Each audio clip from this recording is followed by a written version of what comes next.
Assalomu alaykum hammaga, hurmatli obunachilar, hurmatli mototsikl shaydolari, mototsikl kasallari desak ham bo'laveradi.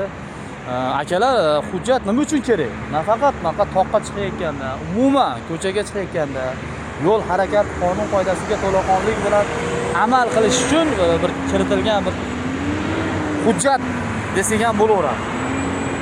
Insonni hujjati pasport bo'lgandek, mototsiklning hujjati nomer, texpasport, sug'urta. Agar 5-6 yil muddat o'tgan bo'lsa-ki, texosmotr, shunga o'xshagan mana postda ham bizni toqqa chiqarishdi. Sug'urtalarimizgacha, nomerlarimiz mahkamligicha hammasini tekshirdi. Xudoga shukr, muammo yo'q. Degani mototsiklni iloji bo'lsa, faqat hujjatni 100% to'liq qilib minishinglarni so'rab qolaman. Sizlar bilan Abdulhamid 232 aka shom bo'lib qoldi. Endi yarim soat mashinadan olamiz. Charchamanglar. Yo'llarda ehtiyot bo'linglar. Baykerlar